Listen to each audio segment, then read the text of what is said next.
시편 51편은 다윗의 시입니다. 특별히 제목을 통해서 이 시는 다윗이 밧세바와 동침한 후 선지자 나단이 그에게 왔을 때와 연관이 있다고 알려줍니다. 오늘 본문 4절에 나오는 내가 주께만 범죄하여 라는 죄의 고백은 사무엘하 12장 13절에 나오는 내가 여호와께 죄를 범하였노라 라는 다윗의 고백과 동일하기 때문에 이 시편이 다윗과 밧세바 사건 후 나단 선지자와 연관이 있다고 추정된 것 같습니다. 아무튼 오늘 시편은 자신의 죄에 대해서 뉘우치고 하나님의 죄사함을 갈구하고 있는 한 사람을 보여줍니다.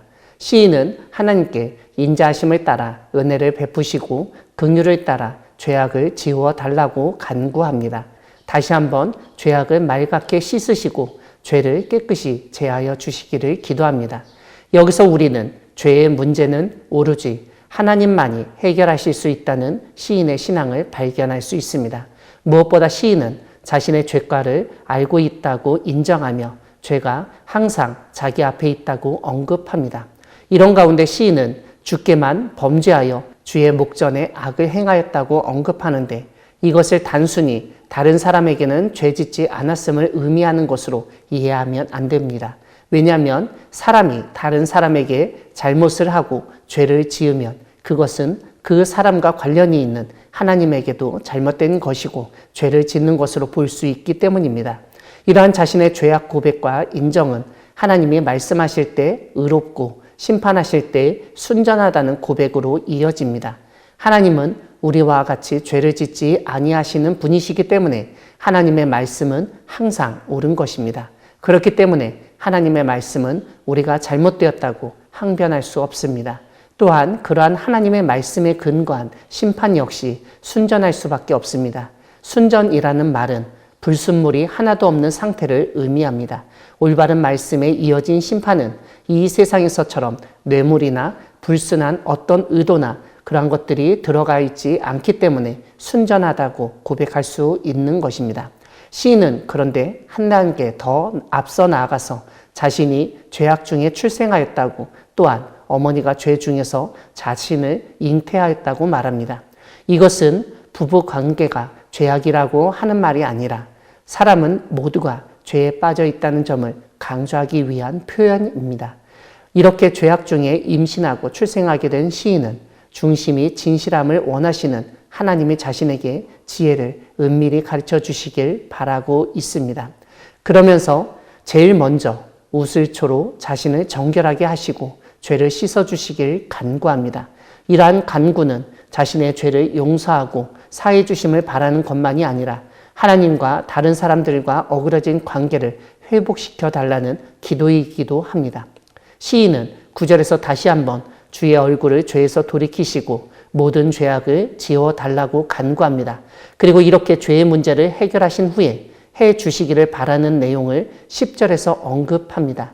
다름 아니라 자신의 속에 정한 마음을 창조하시고 자기 안에 정직한 영을 새롭게 해달라는 것입니다. 이러한 기도는 하나님을 창조주로 고백하는 것으로 볼 수 있습니다. 사실 창조라는 것은 없는 것을 있게 만드는 의미도 담겨 있기 때문에 정한 마음을 창조해달라는 기도는 시인의 마음속에 정한 마음이 없다는 사실을 보여줍니다. 시인은 자신에게 없는 것을 창조주 하나님이 창조하시고 새롭게 해주시길 원하고 있습니다. 그러면서 하나님 앞에서 쫓아내지 마시고 성령을 거두어가지 마시라고 간구합니다. 우리가 죄를 지으면 우리는 하나님으로부터 멀어지게 되어 있습니다. 이러한 멀어짐은 우리 스스로 멀어지는 것도 있지만 하나님이 쫓아내시기 때문에 멀어지기도 합니다. 이러한 점은 에덴 동산에서 순종하지 않았을 때 아담과 하와가 쫓겨난 것을 생각하면 쉽습니다. 시인 역시 자신이 죄를 지었기 때문에 하나님이 쫓아내실 것을 예상하고 그것을 미리 차단하고자 하였던 것입니다.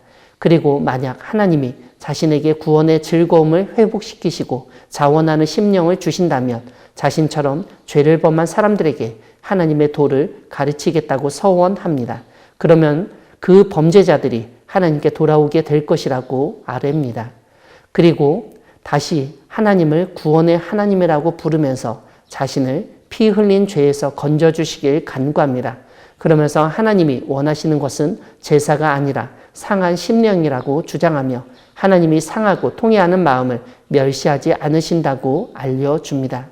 사랑하는 광야교회 성도 여러분, 하나님은 상하고 통회하는 마음을 멸시하지 않으시는 분이십니다. 우리의 상한 심령을 살피시고 우리의 상하고 통회하는 마음을 멸시하지 않으시는 하나님을 믿으며 기도로 나아가길 소망합니다. 비록 우리 역시 오늘 시편 시인처럼 죄인이지만 하나님은 인자와 긍휼 가운데 우리의 죄악을 지워주시고 새로운 삶을 살아가도록 인도해 주실 것입니다. 우리의 죄악을 먼저 아뢰고 사함받은 후 오늘 시편 51편의 시인처럼 다른 범죄자에게 하나님의 도를 가르치며 그들이 주께 돌아오게 하는 우리 모두가 되기를 소망합니다. 아멘.